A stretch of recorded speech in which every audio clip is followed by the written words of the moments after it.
Public works department, military engineering works का office, स्थान दानापुर।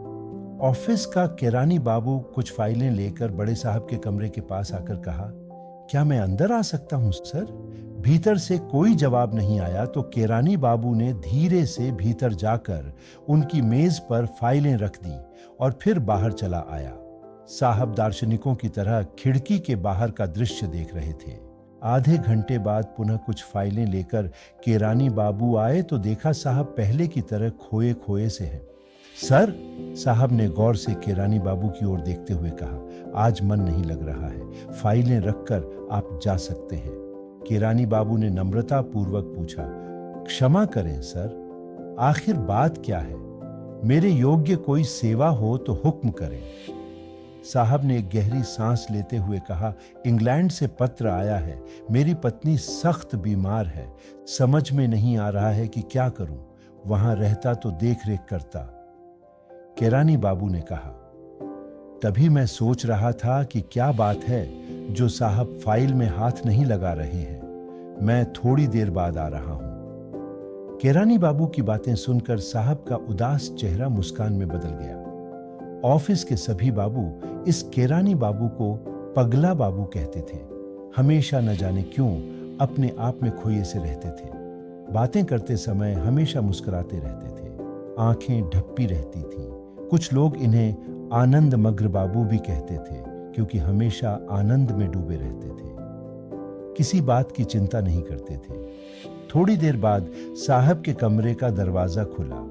साहब ने केरानी बाबू की ओर देखते हुए कहा, आज मैं कुछ भी नहीं करूंगा, आप मुझे कृपया तंग न करें, अब फाइलों का काम कल होगा।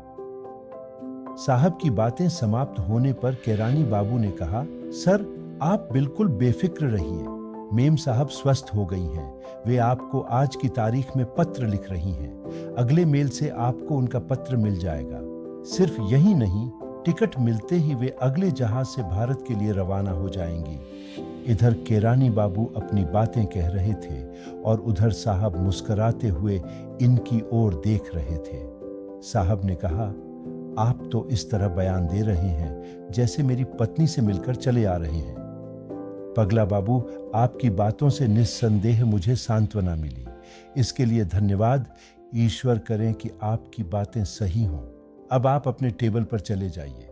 पगला बाबू यानी श्यामाचरण लाहिड़ी महाशय समझ गए कि साहब ने उनकी बातों पर विश्वास नहीं किया। उन्हें क्या मालूम कि इस बीच मैंने क्या किया। समय आने पर स्वयं ही चकित रह जाएंगे। 1 माह के बाद एक दिन साहब के चपरासी ने श्यामाचरण लाहिड़ी के टेबल के पास आकर कहा, बाबू, आपको साहब ने याद किया है। साहब ने इन्हें देखते ही कहा, पगला बाबू, आप कमाल के आदमी हैं, लगता है आप कुछ ज्योतिष वगैरह जानते हैं, आपकी बात बिल्कुल ठीक निकली। श्यामाचरण जी यह तो समझ गए कि साहब के कहने का क्या उद्देश्य है, फिर भी अनजान बनकर उन्होंने पूछा, कौन सी बात सर? साहब ने प्रसन्न भाव से कहा, आपने मेरी पत्नी के बारे में जो कुछ कहा था सब सही निकला। मेरी पत्नी बिल्कुल ठीक हो गई है और भारत के लिए अब रवाना हो चुकी है। सच पूछिए तो इधर मैं बहुत चिंतित था, आज पत्नी का पत्र पाकर प्रसन्नता हुई। मैडम को आने दो, मैं उनकी मुलाकात आपसे कराऊंगा। इस घटना के 20-25 दिन बाद एक दिन पुनः श्यामाचरण जी को बुलाहट हुई। साहब के कमरे में जाते ही उन्होंने कहा, आओ पगला बाबू, यही है मेरी मैडम और ये है माय गॉड। कहने के साथ ही मेम साहब कुर्सी से अचानक उठ गई। साहब ने चौंक कर पूछा, क्या बात है? मेम साहब ने पूछा, आप कब आए? साहब ने कहा, पगला बाबू कब आए, यह क्या पूछ रही हो? लाहिड़ी महाशय सब कुछ समझ गए। बिना कुछ बोले वे बाहर चले गए। उनके जाने के बाद मेम साहब ने कहना प्रारंभ किया, बड़े आश्चर्य की बात है, लगता है जैसे यहां आकर जादू देख रही हूं। घर में जब बीमार थी तब एक दिन यही आदमी मेरे सिरहाने खड़ा होकर सिर पर हाथ फेरता रहा। मुझे आश्चर्य हुआ कि आखिर यह अपरिचित व्यक्ति मेरे घर में कैसे आ गया, लेकिन दूसरे ही क्षण इसने मुझे सहारा देकर बिस्तर पर जब बैठाया तब मेरी सारी बीमारी दूर हो गई। मुझे अजीब सा लगा। इसने कहा, बेटी, तुम बिल्कुल ठीक हो गई हो। अब तुम्हें कोई कष्ट नहीं होगा। भारत में तुम्हारे पति बड़े बेचैन हैं। उन्हें अभी पत्र लिखकर डाक में डाल दो। कल ही जहाज कंपनी में सीट बुक कराने का ऑर्डर भेज दो। जल्दी भारत चली जाओ, वरना साहब नौकरी छोड़कर वापस आ जाएंगे। इतना कहकर यह आदमी गायब हो गया। मैं यह भो नहीं पूछ सकी कि आखिर तुम कौन हो, कहाँ रहते हो, मेरे पति के बारे में क्या जानते हो।